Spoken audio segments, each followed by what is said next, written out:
हाँ जी, नमस्कार, राम राम जी। मैं राकेश चौधरी यूट्यूब के ऑनलाइन मंच पे आपका हार्दिक स्वागत और अभिनंदन करता हूँ। हम मेवाड़ के शासकों की चर्चा कर रहे थे और पिछली क्लास में हमने हम्बीर, राणा कुंभा आदि के बारे में पढ़ा था। आज हम उसी क्रम को आगे बढ़ाते हुए मेवाड़ के शासकों की बात करेंगे कि आगे के क्रम में और कौन-कौन से राजा हुए, जिन्होंने मेवाड़ पर शासन किया और जो वहाँ की जो व्यवस्था थी, उसको किस तरीके से क्रमबद्ध तरीके से उन्होंने आगे बढ़ाया। चलिए शुरुआत करते हैं।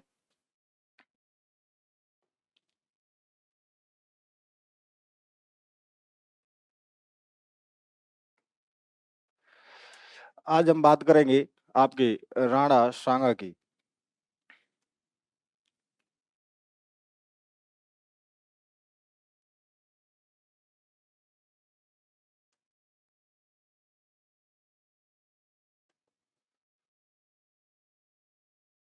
राणा सांगा संग्राम सिंह, इनकी जो शासन व्यवस्था रही वो रही आपकी 1509 से और 1528 ईस्वी तक।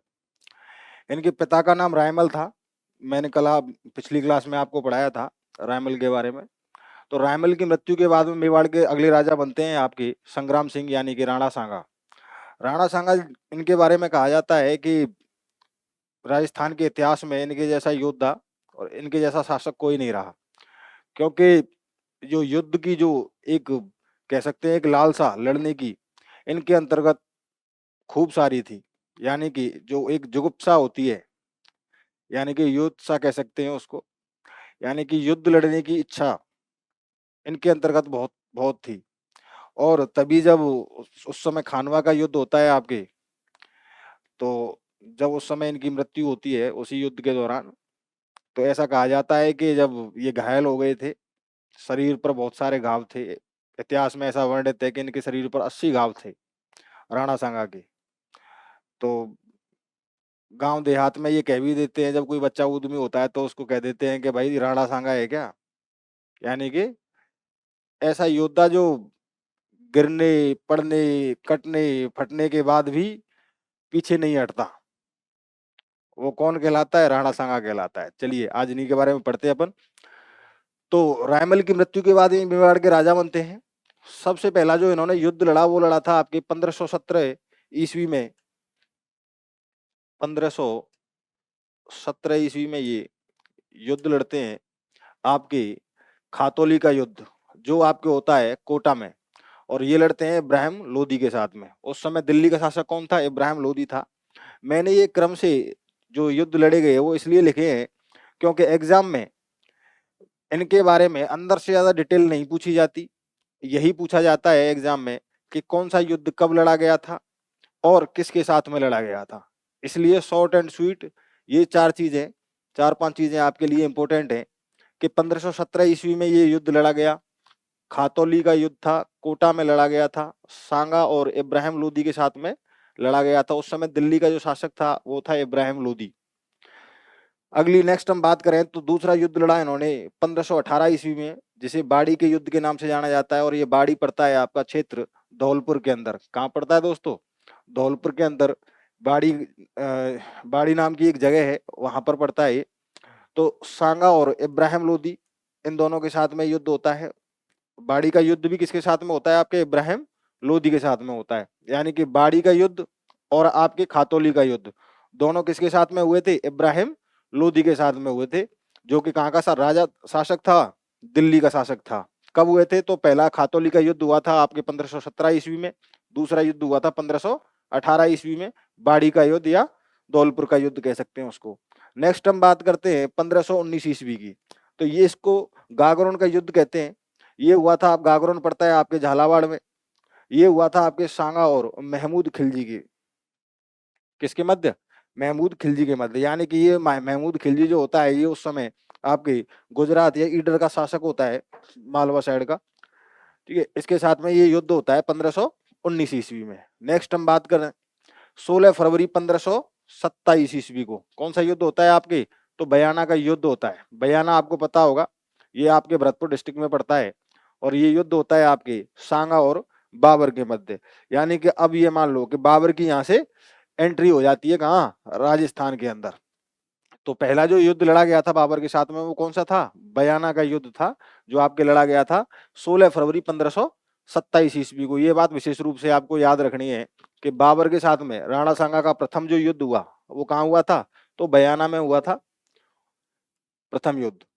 और इसमें जो सेनापति था बाबर का वो था आपके सुल्तान मिर्जा। कौन था? यहाँ से एग्जामिनर पूछ लेता है कई बार कि बाबर की तरफ से जो वो सेनापति था वो कौन था? तो आपके सुल्तान मिर्जा उसका सेनापति था। और ये युद्ध लड़ा गया था आपके 16 फरवरी 1527 ईस्वी को। सबसे फेमस और सबसे ज्यादा चर्चित कोई अगर कोई युद्ध रहा तो वो आपके खानवा का युद्ध रहा। कौन सा? खानवा का युद्ध रहा। यहाँ से अक्सर करके एग्जामिनर प्रश्न पूछता ही पूछता है। अगर राणा सांगा की अगर यूनिट में से अगर प्रश्न बनेगा तो इस युद्ध के बारे में चर्चा अवश्य होगी, ये मान लीजिए, ये बहुत इंपॉर्टेंट हो जाता है। यानी कि 17 मार्च 1527 ईस्वी को खानवा का युद्ध हुआ। वीर विनोद यानी कि जो पुस्तक है उसके अनुसार इसको 16 मार्च बताया गया है। कितनी मार्च? 16 मार्च बताया गया है। तो ये भी चीज याद रखनी है, अगर 16 मार्च आ जाए या 17 मार्च आ जाए तो कंफ्यूज नहीं होना है, ये दोनों ही डेट ऑथेंटिक है। चलिए, तो ये युद्ध लड़ा गया आपका खानवा का। खानवा जो स्थान है वो आपके भरतपुर में एक तहसील पड़ती है रूपबास, वहां पर पड़ता है ये स्थान। कौन सा? खानवा। चलिए आगे बात करते हैं अपन। यानी कि राणा सांगा की आगे बात करें तो जब ये खानवा का युद्ध हुआ उस समय क्या होता है कि जो बाबर की जो सेना थी वो पीछे हटने लग जाती है। क्या करने लग जाती है? यानी कि युद्ध से पीछे हटने लग जाती है। तो उस समय बाबर अपनी सेना को लालच देता है। क्या देता है? लालच देता है। और वो कहता है कि भाई ऐसा है कि हम जो मुसलमान हैं हमारे अंदर एक कमी है कि हम शराब का सेवन करते हैं, और मैं शपथ लेता हूं कि आज के बाद मैं कभी शराब नहीं पीऊंगा। फिर दूसरे नंबर बात ये थी कि मुसलमानों से एक कर लिया जाता था, तमगा कर। उस कर को भी बाबर माफ कर देता है। तो ये दो चीजें इंपॉर्टेंट है। और जब बाबर इस युद्ध को जीत जाता है तो वो जिहाद का नारा देता है। किसका? जिहाद का नारा देता है। और शराब न पीने की शपथ लेता है। जिहाद, जिहाद। यहां से जो प्रश्न बनता है वो इस तरीके से है कि बाबर ने किस युद्ध में जिहाद का नारा दिया था? तो वो आपके खानवा का युद्ध हो जाएगा सर। कौन सा हो जाएगा? खानवा का युद्ध हो जाएगा। खानवा के युद्ध में जिहाद का नारा दिया था और शराब न पीने की शपथ ली थी। किसने? बाबर ने। और मुस्लिमों का यानी कि मुसलमानों का जो उसके सैनिक थे उनका तमगागर माफ कर दिया था। यानी कि तमगागर समाप्त कर दिया था। किसने? बाबर ने। आगे बात करें, जब राजस्थान में जब ये इस युद्ध की शुरुआत हो रही थी तो प्लानिंग हो रही थी, तो उस समय ये था कि जितनी भी रियासतें थी सभी रियासतों के राजा महाराजा जो थे वो सभी अलग अलग स्थिति में अपनी अपनी रियासतों को संभाल रहे थे। तो उस समय राणा सांगा के द्वारा एक पहल की गई कि भाई मुस्लिम आक्रांता है, उसको रोकना है हमको, जिससे कि राजस्थान की भूमि पर वो प्रवेश ना कर पाए और राजस्थान को वो लूट ना सके। क्योंकि ज्यादातर जितने भी आक्रांता आए सभी का एक ही उद्देश्य था, मूलभूत धन धन धन लूटना और अपने साम्राज्य का विस्तार करना। तो राणा सांगा ने एक पहल की और जितनी भी रियासतें थी उन सभी को पत्र लिखा। तो पत्र लिखकर सभी को समझाया कि ऐसे ऐसे युद्ध की स्थिति बनी हुई है और मैं चाहता हूं कि आप मेरा सहयोग करें। तो उस जो पत्र लिखकर जो सभी को संबोधित किया उन्होंने, यानी कि सांगा ने राजस्थान के सभी राजाओं को पत्र लिखकर सहायता मांगी। तो पत्र लिखकर जो सहायता मांगी जाती थी उसके लिए एक विशेष वर्ड का प्रयोग किया जाता है, पाती मांगना। पाती मांगना यानी कि सहायता मांगना। यानी कि राणा सांगा ने राजस्थान के जितने भी राजा थे उन सभी को एक छत्र छाया में लाने का प्रयास किया। किस युद्ध में? खानवा के युद्ध में। तो रियासतों के जो राजा थे उन्होंने सहायता भी की। जैसे कि आमेर से आपके पृथ्वीराज थे। उस समय आमेर के राजा कौन थे? पृथ्वीराज थे। ईडर के भारमल, बीकानेर से कल्याणमल, मेड़ता से वीरम देव, सिरोही से अखेराज देवड़ा, चंदेरी से मेदनी राय और आपके मारवाड़ से थे मालदेव। बागड़ से उदय सिंह, देवलिया से बाघ सिंह और सादड़ी से झाला अज्जा और सलूम्बर से आपके रतन सिंह चूड़ावत। सलूम्बर से कौन थे आपके? रतन सिंह चूड़ावत थे। और मेवात थे आपके हसन खां मेवाती। कौन थे? हसन खां मेवाती। सांगा के घायल होने पर नेतृत्व झाला अज्जा ने किया, यानी कि जब राणा सांगा बहुत ज्यादा घायल हो जाते हैं और ऐसी स्थिति होती है कि वो युद्ध लड़ने की स्थिति में नहीं होते, तो उस समय युद्ध का जो नेतृत्व करता है वो कौन करता है? झाला अज्जा करता है। प्रश्न यहीं से बनता है, एग्जामिनर पूछ लेता है कि राणा सांगा के घायल होने पर युद्ध का नेतृत्व किसने किया? तो वो आपके झाला अज्जा ने किया। किसने किया साथियों? झाला अज्जा ने उसका नेतृत्व किया। आगे बात करें तो बाबर युद्ध जीता और गाजी की उपाधि धारण की। यहां से प्रश्न इस तरीके से बनता है कि बाबर ने गाजी की उपाधि किस युद्ध को जीतने के बाद धारण की थी? तो आपका हो जाएगा खानवा का युद्ध। कौन सा हो जाएगा दोस्तों? खानवा का युद्ध हो जाएगा। खानवा का युद्ध जीतने के बाद में बाबर गाजी की उपाधि धारण करता है। ये बात विशेष रूप से याद करनी है कि किस युद्ध के बाद में गाजी की उपाधि धारण की थी बाबर ने? तो खानवा के युद्ध के। चलिए नेक्स्ट बात करते हैं अपन। अब बात करें बसवा दौसा में सांगा का इलाज किया गया, यानी कि जब राणा सांगा घायल हो गए तो उनका इलाज कहाँ किया गया? आपके बसवा दौसा में इनका इलाज किया गया दोस्तों। और इरिच एमपी के अंतर्गत, यानी कि मध्य प्रदेश में एक स्थान पड़ता है इरिच, वहां पर इनको जहर दिया गया और कालपी एमपी में इनकी मृत्यु हो गई। और मांडलगढ़ भीलवाड़ा के अंतर्गत इनकी क्या बनी हुई है? छतरी बनी हुई है। अब यहाँ से थोड़ी सी एक किदवंतियां चलती हैं, कहानियां चलती हैं कि जब राणा सांगा का इलाज किया जा रहा था तो उस समय उनकी जो मनोस्थिति थी वो ये थी कि एक बार हम थोड़ा आराम कर लेते हैं, उसके बाद में हम दोबारा युद्ध के लिए तैयार होंगे। और बाबर से युद्ध करते करते जो राणा सांगा की जो सेना थी वो बहुत ज्यादा घायल हो गए थे, थक गई थी पूरी सेना, राशन भी खत्म हो गया था, युद्ध लड़ने की स्थिति में नहीं थे। और राणा सांगा जो थे वो युद्ध करने के लिए तत्पर थे। तो जो सैनिक होते हैं, जो सेनापति होते हैं, वो ये सोचते हैं कि युद्ध तो हम जीत नहीं सकते, अब तो केवल ये साक्षात मृत्यु का वर्ण ही हमको करना पड़ेगा। ये देखते हुए जितने भी राजा थे या जितने भी सैनिक थे वो एक डिसीजन लेते हैं, माने कि ऐसा है कि अब राणा सांगा इतने घायल हो जाते हैं कि वो उनकी पूरा जो शरीर होता है वो क्षत विक्षत हो जाता है, आंख फूट जाती है, हाथ कट जाता है, पैर कट जाता है, यानी कि आधा शरीर उनका युद्ध में क्षत विक्षत हो जाता है। लेकिन फिर भी युद्ध लड़ने की जो उनकी लालसा थी वो कम नहीं होती, क्योंकि एक कहते हैं कि वो राजपूतों में एक ऐसा अद्भुत जोश होता है, वो हमें हमारा इतिहास जब हम पढ़ते हैं वो हमें बताता है कि कितने वीर योद्धा थे ये, जो शरीर के आधे कटने पर भी पीछे नहीं हटते थे। तो बहुत ही अद्भुत। तो देखिए कालपी में इनकी यानी कि बसवा दौसा में इनका इलाज किया जाता है और एमपी रिच के अंतर्गत इनको जहर दिया गया। कालपी में सांगा की मृत्यु हो जाती है और मांडलगढ़ भीलवाड़ा में इनकी छतरी बनी हुई है। प्रश्न जो उठाता है एग्जामिनर वो यहीं से उठाता है कि राणा सांगा की छतरी कहाँ बनी हुई है? तो आपके मांडलगढ़ भीलवाड़ा में। सांगा को जहर कहाँ दिया गया था? तो आपके इर्च एमपी के अंतर्गत इनको जहर दिया गया था। और इलाज कहाँ किया गया था? तो बसवा दौसा के अंतर्गत इनका इलाज किया गया था और कालपी एमपी में इनकी मृत्यु हो गई थी। चलिए अब सांगा की उपाधियों की बात करते हैं। तो इनको हिंदू पद कहा जाता है। क्या कहा जाता है दोस्तों? हिंदू पद कहा जाता है। सैनिकों का भग्नावेश कहा जाता है क्योंकि 80 घाव थे शरीर पर। कितने घाव थे? 80 घाव थे।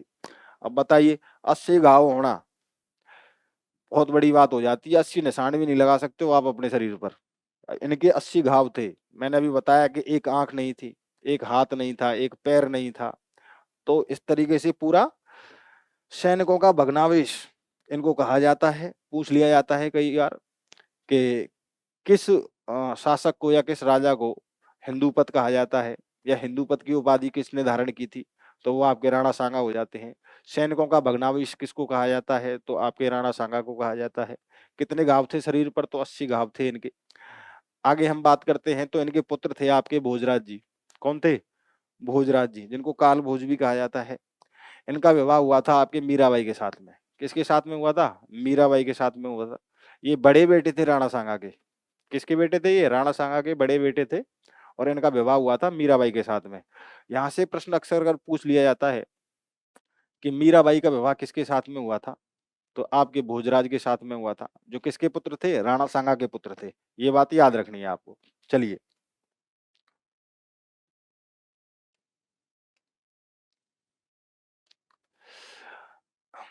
रतन सिंह यानी कि आपके भोजराज की मृत्यु हो जाती है शादी के कुछ समय बाद, और फिर उसके बाद में जो मेवाड़ के जो अगले राजा बनते हैं वो बनते हैं आपके रतन सिंह। रतन सिंह जी मेवाड़ के राजा बनते हैं, लेकिन ये क्या करते हैं, बूंदी के जो सूरजमल जी थे, बूंदी के शासक उस समय, तो उनसे लड़ते हुए यानी कि वीर गति को प्राप्त हो जाते हैं, यानी कि बूंदी के सूरजमल के खिलाफ, बूंदी के सूरजमल के खिलाफ लड़ते हुए, लड़ते हुए यानी कि बूंदी के सूरजमल के खिलाफ लड़ते हुए ये वीर गति को प्राप्त हो जाते हैं। कौन? रतन सिंह जी। चलिए, नेक्स्ट बात करते हैं अब राजा विक्रमादित्य की, यानी कि आपके भोजराज जी भी खत्म हो जाते हैं, उनकी भी मृत्यु हो जाती है, और रतन सिंह जी आपके बूंदी के जो शासक होते हैं सूरजमल जी, उनसे लड़ते हुए वीरगति को प्राप्त हो जाते हैं। उसके बाद में जो अगले राजा बनते हैं मेवाड़ के, वो बनते हैं राजा विक्रमादित्य। इनका जो शासनकाल रहा वो रहा 1531 से 1536 ईस्वी। पिता, इनके जो पिताजी थे वो सांगाई थे, ये उनके पुत्र थे, और माता जो थी वो थी इनकी कर्मावती, जो कौन थी? हाड़ी रानी। कहाँ की रहने वाली थी? ये तो बूंदी की रहने वाली थी। तो कह सकते हैं कि जब ये राजा बने उस समय इनकी आयु कम थी, तो संरक्षिका यानी कि संरक्षण का काम किसने किया? तो इनकी माता ने ही किया। किसने? कर्मावती ने किया। 1533 ईस्वी में गुजरात के जो बहादुर शाह जो शासक होता है वो मेवाड़ पर आक्रमण कर देता है। कौन? यानी कि आपके बहादुर शाह आक्रमण कर देता है। कब? 1533 ईस्वी में। किस पर करता है? तो मेवाड़ पर आक्रमण करता है। और कर्मावती ने उस समय एक संधि की इनके साथ में, रणथंभौर का किला देकर, यानी कि उस समय मेवाड़ इस स्थिति में नहीं था कि आपके बहादुर शाह के साथ में युद्ध कर सके। तो क्या करते हैं कि बहादुर शाह को कहा जाता है कि भाई ऐसा है कि तुम मेवाड़ पर युद्ध मत करो, तुम युद्ध करोगे तो यहाँ की जो प्रजा है, जो जिनका कोई दोष नहीं है या बेकसूर लोग हैं, वो मारे जाएंगे, निर्दोष लोग मारे जाएंगे। तो इससे अच्छा तो यही है कि आप ऐसा करो कि जो रणथंभौर का जो किला है, रणथंभौर जो रियासत है, उसका पूरा का पूरा कार्यभार आप संभाल लो, यानी कि आप अपने कब्जे में उसको ले सकते हो, लेकिन आप मेवाड़ पर हमला मत करो। तो इसके साथ में, लेकिन मैंने पिछली क्लासों में आपको बताया है कि ये जो लोग थे विश्वासघाती लोग थे, और इनका पीठ पीछे से हमला करने की आदत हमेशा से ही रही है। चाहे वो कोई सा भी युद्ध हो, राजस्थान के राजाओं को जब आप पढ़ते हो तो उनकी जो दयालुता है और जो संरक्षण की पद्धति रही है हमेशा से, कि कोई भी आगंतुक अगर उनकी शरण में आ जाता है, चाहे वो दुश्मन ही क्यों ना हो, वो उनका रक्षण जरूर करते हैं। उसी के चलते हुए यहाँ के राजाओं ने, महाराजाओं ने काफी सारा संघर्ष किया और परेशानियों का सामना भी करना पड़ा। तो क्या करता है बहादुर शाह? पुनः आक्रमण कर देता है आपके 1534 ईस्वी में। जब पुनः आक्रमण करता है बहादुर शाह, तो उस समय दिल्ली का शासक होता है आपके हुमायूं। कौन? हुमायूं दिल्ली का शासक होता है। तो कर्मावती उसको राखी भेजती है। किसको? हुमायूं को। और सहायता मांगने का प्रयास करती है कि मैं तुमको बहन मानती हूँ, आप मेरे भाई हो, और मैं चाहती हूँ कि इस मुश्किल घड़ी में आप हमारा साथ दो, क्योंकि बहादुर शाह ने पुनः आक्रमण करने की योजना बना ली है और वो करने वाला है। तो जब हुमायूं के पास में जब ये संदेश पहुंचता है, तो हुमायूं सोचता है कि मैं अगर आक्रमण करता हूं तो ऐसा ना हो कि बहादुर शाह फिर कहीं दिल्ली पर आक्रमण कर दे। तो वो अपने यानी कि अपनी कुर्सी को बचाने के चक्कर में वो कर्मावती की सहायता नहीं करता है, और बहादुर शाह चित्तौड़ पर आक्रमण कर देता है। इस समय होता है आपके चित्तौड़ का दूसरा साका दोस्तों, यानी कि 1535 ईस्वी में होता है आपके क्या? चित्तौड़ का दूसरा साका। पहला जो साका हुआ था मैंने आपको बताया था 1303 ईस्वी में हुआ था, जब चित्तौड़ के शासक होते हैं रतन सिंह जी और जौहर करती हैं आपकी पद्मिनी जी। चलिए, तो पिता सांगा, माता कर्मावती जो कि हाड़ी रानी थी, और संरक्षिका का कार्य करती हैं कर्मावती जी। 1533 ईस्वी में गुजरात के बहादुर शाह ने मेवाड़ पर आक्रमण किया। कर्मावती ने रणथंभौर का किला देकर संधि की। कौन सा किला दिया? रणथंभौर का किला दिया। 1534 ईस्वी में पुनः आक्रमण कर देता है आपके बहादुर शाह। कर्मावती ने राखी भेजकर हुमायूं से सहायता मांगी थी। यहाँ प्रश्न बनता है कि किस हाड़ी रानी ने राखी भेजकर सहायता मांगी थी हुमायूं से, तो वो आपकी कर्मावती। जो प्रश्न बनता है वो मैंने आपको बताया कि किस हाड़ी रानी ने हुमायूं को राखी भेजकर सहायता मांगी थी, तो वो आपकी कौन सी हो जाएगी, कर्मावती हो जाएगी। 1535 ईस्वी में चित्तौड़ का दूसरा शाखा होता है। जौहर करती हैं आपकी कर्मावती जी, और केसरिया करते हैं आपके देवलिया प्रतापगढ़ के बाघ सिंह। कौन करते हैं दोस्तों, बाघ सिंह जी, ये आपके केसरिया करते हैं, और जौहर करती हैं कर्मावती जी। बनवीर दासी पुत्र मेवाड़ का प्रशासक बनता है, यानी कि बहादुर शाह युद्ध जीत जाता है। युद्ध जीतना स्वाभाविक था, तो जो दासी पुत्र होता है बनवीर, वो यहाँ का प्रशासक बनाया जाता है, यानी कि कार्यभार संभालने वाला उसको प्रशासक बना दिया जाता है कि तू आज से यहाँ का कार्यभार संभालेगा और यहाँ की जो व्यवस्था है उसको देखेगा। आगे बात करें तो बनवीर ने विक्रमादित्य की हत्या कर दी, यानी कि बनवीर जो है, यानी कि एक दासी पुत्र होते हुए राजा बनने की उसकी लालसा यानी कि महत्वाकांक्षा इतनी चरम पर थी कि उसने अपने ही राजा विक्रमादित्य की वो हत्या कर देता है। उसके बाद में पन्ना धाय ने चंदन का बलिदान देकर उदय सिंह को बचाया। अब यहाँ से ये पन्ना धाय जब नाम आता है तो शरीर में रोंगटे खड़े हो जाते हैं, क्योंकि उनकी बलिदान की जो कथा है वो अद्भुत है, अद्भुत है। इसीलिए राजस्थान की जो भूमि है उसको बहुत पवित्र माना जाता है, क्योंकि ये जो भूमि है बलिदानों से सींची हुई भूमि है। चलिए बात करें पन्ना दाई की, तो पन्ना दाई का जो पुत्र होता है चंदन, उसका बलिदान दिया जाता है पन्ना दाई के द्वारा, और अपने स्वामी भक्ति को दिखाते हुए पन्ना दाई अपने बच्चे का बलिदान देती हैं और उदय सिंह की रक्षा करती हैं। कुंभलगढ़ के आशा देवपुरा ने पन्ना दाई को उदय सिंह को शरण दी, यानी कि जो आपके कुंभलगढ़ के आशा देवपुरा होते हैं वो इनको शरण देते हैं, इनकी रक्षा करते हैं, किससे, बनवीर से। और पन्ना धाय और उदय सिंह जो भावी नरेश होते हैं मेवाड़ के, उनको शरण देते हैं अपने यहाँ पर, उनकी रक्षा करते हैं। उदय सिंह का पालन पोषण यही होता है। उदय सिंह जब बड़े होते हैं उसके बाद में मेवाड़ के राजा बनते हैं। चलिए नेक्स्ट बात करें अपन,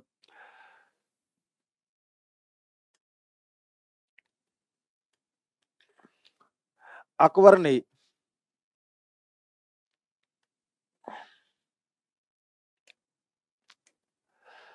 राणा उदय सिंह जी की बात करते हैं, तो आपका इनके समय पर जो प्रसिद्ध जो युद्ध होता है वो होता है आपके महाबली का युद्ध। कौन सा होता है, महाबली का युद्ध होता है। बनवीर को हराकर उदय सिंह राजा बना, यानी कि महाबली के युद्ध में क्या होता है कि जब मेवाड़ का राजा बन जाते हैं उदय सिंह जी, तो 1540 ईस्वी में एक जगह पड़ती है महाबली, वहां पर जो दासी पुत्र बनवीर होता है उसको हराते हैं और राजा बनते हैं। 1559 ईस्वी में 1559 ईस्वी में ये उदयपुर की स्थापना करते हैं और उदय सागर झील का निर्माण करवाते हैं। यहाँ से प्रश्न बनता है कि उदयपुर की स्थापना किसने की थी और कब की थी, किसने की थी और कब की थी। तो 1559 ईस्वी में उदयपुर की स्थापना की थी और उदय सिंह द्वारा इसकी स्थापना की गई थी, और उसी समय उदय सागर झील का भी निर्माण करवाया गया था। ये बात भी याद रखनी है। आगे हम बात करें तो 1567 से 68 में अकबर ने आक्रमण किया, उदय सिंह गिरवा की पहाड़ियों में चला गया।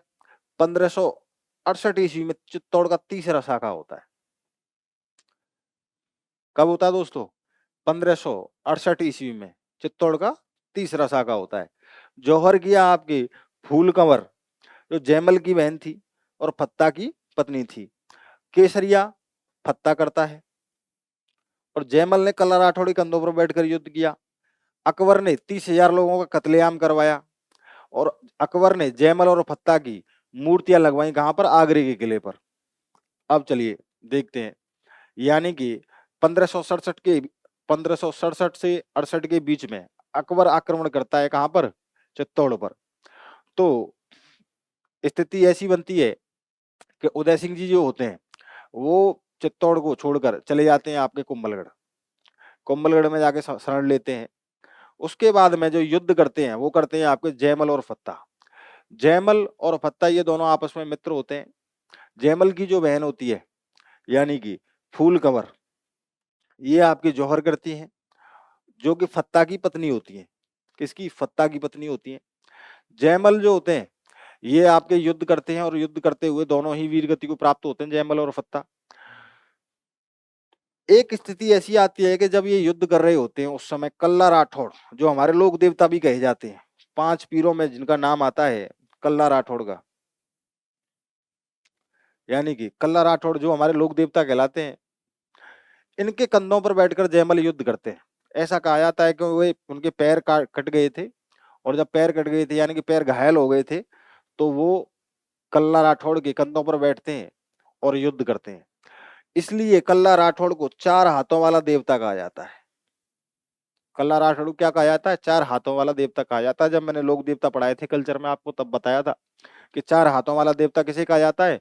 कल्ला राठौड़ को कहा जाता है। क्यों कहा जाता है? क्योंकि जयमल ने कल्ला राठौड़ के कंधों पर बैठकर युद्ध किया था, इस कारण इसको क्या कहा जाता है? 4 हाथों वाला देवता।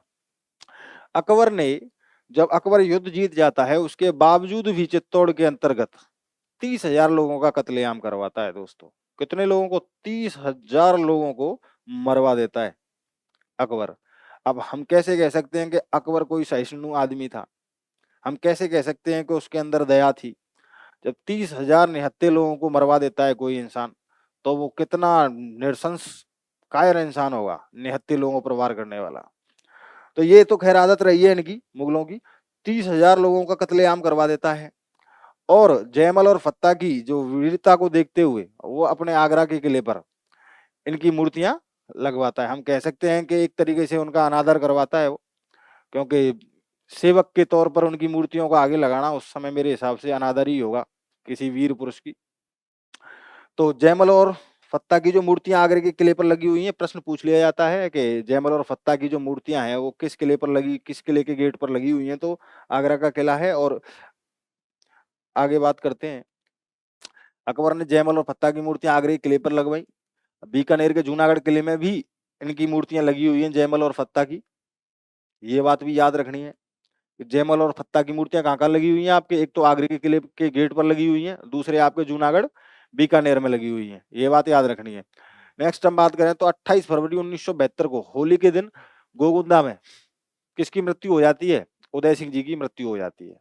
किसकी हो जाती है दोस्तों? उदय सिंह जी की मृत्यु हो जाती है गोगुंदा में होली के दिन। कब होती है? होली के दिन। मेवाड़ का राजा जो बनता है वो जगमाल बनता है। संग्राम, यानी अकबर, यानी कि संग्राम जो था, थी ये एक बंदूक थी, ये अकबर की बंदूक थी। पूछ लिया जाता है, कई बार एग्जाम में पूछ लिया है ये प्रश्न, कई बार पूछ लिया है कि संग्राम क्या है? अकबर का तोपखाना, या अकबर का सैनिक, या अकबर की बंदूक, या इनमें से कोई नहीं। तो क्या है? ये अकबर की बंदूक है, जिससे जयमल घायल हुआ था। कौन हुआ था? जयमल जिससे घायल हुआ था, ये बंदूक है संग्राम। चलिए,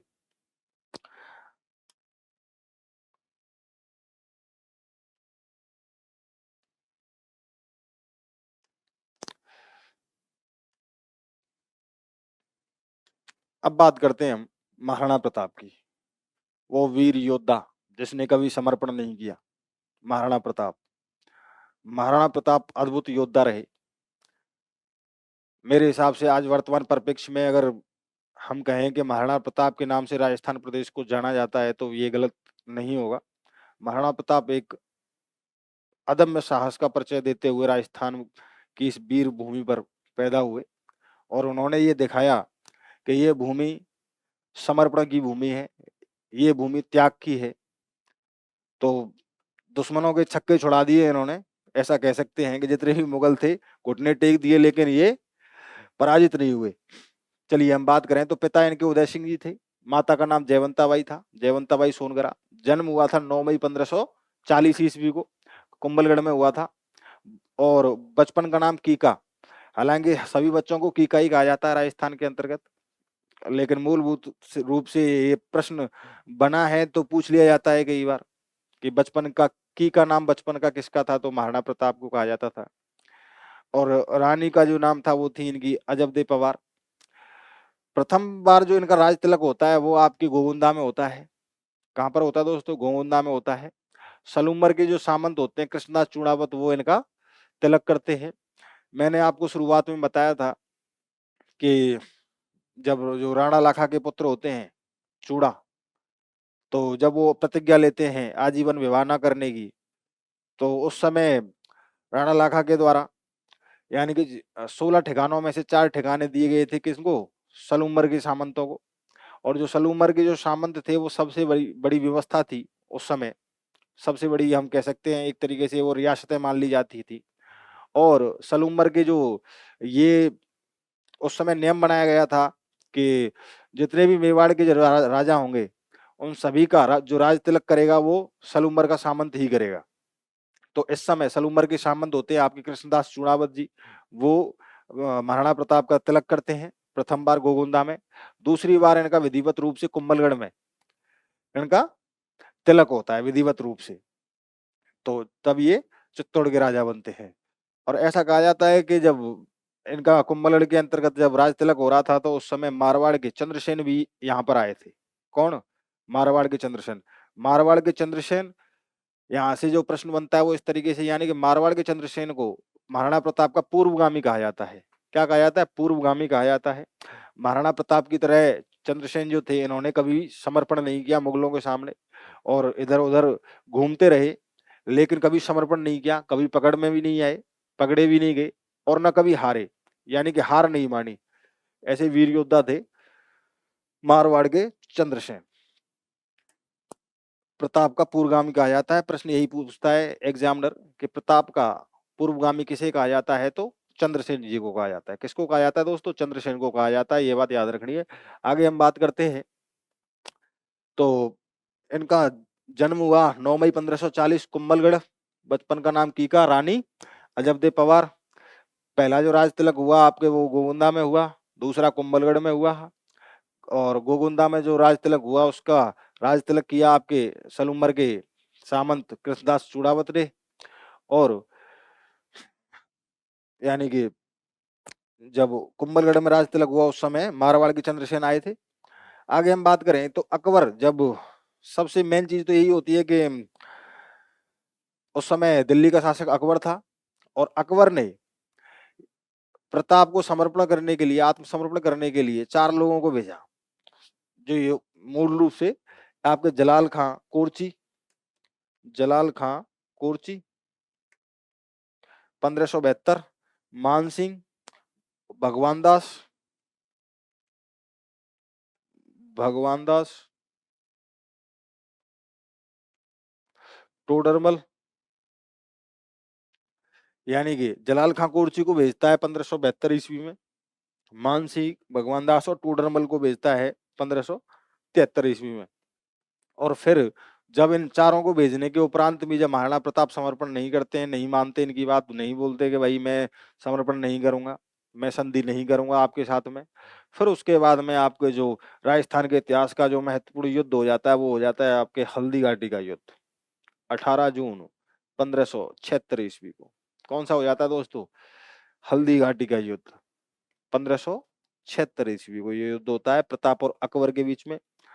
मानसिंह और आसफ खां ये दोनों सेनापति होते हैं आपके अकबर के, यानी कि पूछ लिया जाता है कि अकबर के सेनापति कौन थे हल्दी घाटी के युद्ध में, तो आसफ खां और मानसिंह। मानसिंह आपकी ये जयपुर रियासत से संबंधित थे और आसफ खां ये मुसलमान थे। प्रताप के सहयोगियों की बात करें तो कृष्णदास चूड़ावत, राम शाह तोमर ग्वालियर और हाकिम खां सूरी और पूंजाबिल हाकिम खां सूरी ये सेनापति थे। चलिए आगे बात करें तो जब हल्दी घाटी का युद्ध आप सभी ने पढ़ रखा है, कहानियां भी सुन रखी हैं, इसलिए मैं शॉर्ट में ही आपको इस चीज को समझाने का प्रयास करूंगा कि हल्दी घाटी का युद्ध जो था वो महत्वपूर्ण था, ऐतिहासिक दृष्टि से भी और सामरिक दृष्टि से भी बहुत महत्वपूर्ण हो जाता है। उसके बाद में जब एक सिचुएशन ऐसी आती है हल्दी घाटी के युद्ध में कि जब अकबर की सेना को लगता है कि अब पार नहीं पड़ेगी तो वो भागने लगते हैं, लेकिन उनमें एक दूसरा जो सैनिक होता है मेहतर खां नाम का, ये महत्वपूर्ण हो जाता है। ये झूठी अफवाह फैला देता है सैनिकों में कि सुल्तान आ रहे हैं, बादशाह आ रहे हैं युद्ध लड़ने के लिए, यानी कि बादशाह यानी कि अकबर मैदान में पधार रहे हैं और अब हमारी जीत सुनिश्चित है। तो जब ये झूठी खबर जब पहुंचती है सैनिकों के पास में, तो वो युद्ध लड़ने के लिए दोबारा तत्पर हो जाते हैं, तैयार हो जाते हैं। स्वाभाविक सी बात है कि जब किसी बच्चे का झगड़ा हो जाता है और उसको पता चल जाए कि उसका बाप आ रहा है, तो फिर वो और ज्यादा उग्र हो जाता है। तो वैसी ही स्थिति हो गई थी कि जब उन्होंने सुना कि बादशाह आ रहे हैं युद्ध में, तो उनका फिर मनोबल और बढ़ गया और फिर उन्होंने ढंग से युद्ध करना प्रारंभ किया और फिर उन्होंने प्रताप की सेना को हरा दिया। यानी कि प्रश्न बनता है कि हल्दी घाटी के युद्ध में किसने झूठी खबर फैला, अकबर के आने की झूठी खबर किसने फैलाई थी? तो वो आपके मेहतर खां थे। कौन थे दोस्तों? मेहतर खां थे। ये बात याद रखनी है। नेक्स्ट बात करें तो चेतक की जो छतरी बनी हुई है, चेतक की जो छतरी बनी हुई है, चेतक कौन था? महाराणा प्रताप का घोड़ा छतरी। ये आपकी बनी है बलीचा राजसमंद में। कहां पर है? बलीचा राजसमंद में छतरी बनी हुई है। उपनाम की का ये तो आपको पता ही होगा, महाराणा प्रताप का रणथंभौर का युद्ध। यानी कि इस युद्ध को, यानी कि अबुल फजल ने कहा है रणथंभौर का युद्ध, बदायूनी ने कहा है इसको गोविंदा का युद्ध, और मेवाड़ की थर्मोपल्ली कहा है आपके जेम्स टोड ने बादशाह बाग का युद्ध, आदर्शी लाल श्रीवास्तव ने कहा है। बदायूनी ने इस युद्ध में प्रत्यक्ष रूप से भाग लिया था दोस्तों। तो यहाँ से जो प्रश्न बनता है वो इस तरीके से बनता है कि प्रत्यक्ष रूप से किस राइटर ने, या हम कह सकते हैं कि किसने भाग लिया था दरबारी विद्वान ने? तो वो आपके बदायूनी ने भाग लिया था। किसने? बदायूनी ने हल्दी घाटी के युद्ध में भाग लिया था अकबर की तरफ से। युद्ध के बाद चित्तौड़ का नाम बदलकर मोहम्मदाबाद कर दिया जाता है। क्या कर दिया जाता है दोस्तों? मोहम्मदाबाद कर दिया जाता है। मोहम्मदा, यानी कि अकबर युद्ध जीतने के बाद में चित्तौड़ का नाम बदलकर क्या कर देता है? मोहम्मदाबाद कर देता है। खिज्र खान ने क्या किया था? खिजराबाद किया था। अब ये अकबर ने क्या कर दिया? मोहम्मदाबाद कर देता है। चलिए, तो ये हल्दी घाटी के उपनाम है। अबुल फजल कहता है रणथंभौर का युद्ध, बदायूनी कहता है गोविंदा का युद्ध, और आपके मेवाड़ की थर्मोपल्ली जेम्स टोड ने कहा है, और बादशाह बाग का युद्ध कहा है आदर्शी लाल श्रीवास्तव जी ने कहा है। तो पूछ लेता है कि मेवाड़ की थर्मोपल्ली किसे कहा जाता है? तो हल्दी घाटी के युद्ध को कहा जाता है। चलिए, नेक्स्ट बात करते हैं हम। मुगल सेनापति शाहबाज खान ने, मुगल सेनापति शाहबाज खान ने कुंभलगढ़ पर 3 आक्रमण किए। यानी कि जो मुगल सेनापति शाहबाज खान होता है वो कुंभलगढ़ पर 3 आक्रमण करता है आपके 1577 ईस्वी में, 1578 में और 1579 में कंटिन्यू वो मेवाड़ पर आक्रमण करता है, कुंभलगढ़ पर। शेरपुर घटना की बात करें तो 1580 ईस्वी में शेरपुर घटना होती है। उसमें मुगल सेनापति जो होता है आपका, मुगल सेनापति अब्दुल रहीम, इसकी बेगमों को अमर सिंह पकड़ के ले जाता है। अमर सिंह महाराणा प्रताप का पुत्र होता है। ये इसकी बेगमों को पकड़ के ले आता है और बंदी बना लेता है उनको। जब महाराणा प्रताप को इसकी खबर मिलती है कि अमर सिंह उनकी बेगमों को ले आया है, तो उसके बाद में महाराणा प्रताप आदेश देते हैं कि उनको ससम्मान उनको वापस कर दिया जाए। क्योंकि हमारा हमारी जो एक शैली है, यानी कि हमारे जो कह सकते हैं आदर्श हैं, वो ऐसे नहीं है कि हम किसी की माँ बहनों के साथ में बदसलूकी करें। तो ससम्मान उनको वापस कर दिया जाता है। किनको? इस घटना को कहा जाता है शेरपुर घटना, जब अमर सिंह बेगमों को गिरफ्तार कर लेता है या बंदी बना लेता है। बात करें कुछ इसके किरदारों की, तो हाथियों के नाम की बात करें, यहाँ से पूछा गया है कई बार। राम प्रसाद और लूणा, ये प्रताप के 2 हाथियों के नाम है, राम प्रसाद और लूणा। बात करें मर्दाना और गजमुक्ता, ये आपके अकबर के हाथी थे। किसके थे? अकबर के हाथी थे। यहाँ से ही प्रश्न बनता है, पूछ लेता है कि राम प्रसाद और लूणा क्या है? हाथियों के नाम, बकरियों के नाम, या तोपों के नाम? तो इस तरीके से प्रश्न बन जाता है। और ये ऐसे भी बनता है कि प्रताप की हाथियों का नाम क्या था, या हाथी का नाम क्या था? तो राम प्रसाद, गजमुक्ता, इस तरीके से वो ऑप्शन देकर आपसे पूछ लेगा। तो क्या था? 2 हाथियों के नाम प्रमुख थे, राम प्रसाद और लूणा। और अकबर की बात करें तो अकबर के थे मर्दाना और गजमुक्ता। चलिए, इसके बाद में युद्ध होता है दिवेर का युद्ध 1582 ईस्वी में। ये दिवेर नाम का एक स्थान है, ये राजसमंद में पड़ता है आपके। और अमर सिंह मुगल सेनापति सुल्तान खां को मार देता है इसमें। यानी कि अकबर की तरफ से जो युद्ध करता है वो कौन करता है? सुल्तान खां करता है। और सुल्तान खां को कौन मार देता है? अमर सिंह। किसका? प्रताप का पुत्र अमर सिंह मार देता है उसको। झालरा तालाब और नीलकंठ मंदिर का निर्माण करवाया था प्रताप ने। किसका? झालरा तालाब और नीलकंठ मंदिर का निर्माण किसने करवाया आपके? तो महाराणा प्रताप ने करवाया था।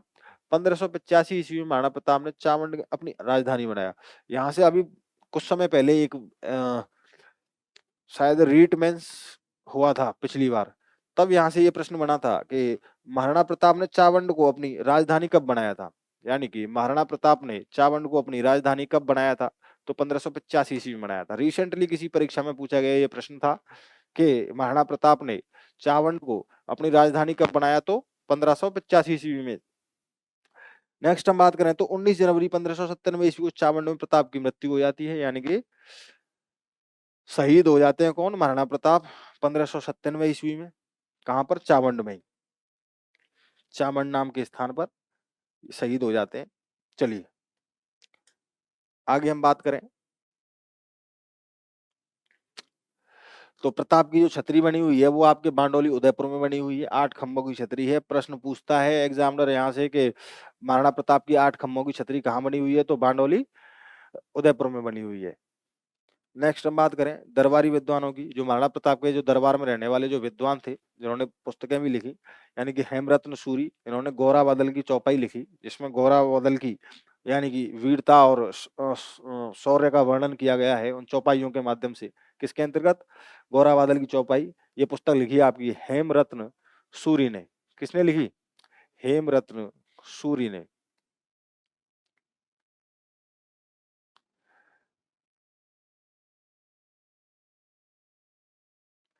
गौरा बादल की चौपाई। नेक्स्ट हुए आपके चक्रपाणी मिश्र। इनकी जो पुस्तकें थी वो थी मुहूर्तमाला और रण-अभिषेक। कौन सी? रण-अभिषेक। और विश्ववल्लभ। कौन सी थी? विश्ववल्लभ। नेक्स्ट हुए भामाशाह। ये आर्थिक रूप से इन्होंने महाराणा प्रताप की सहायता की थी। किसने? भामाशाह ने। नेक्स्ट हुए ताराचंद, इन्होंने भी आर्थिक रूप से सहायता की थी। फिर हुए आपके माला साधु, ये चारण विद्वान थे दोनों ही, माला और रामा। प्रताप ने चामुंडा माता मंदिर का विनिर्माण करवाया, पुनः निर्माण करवाया था। निर्माण करवाया।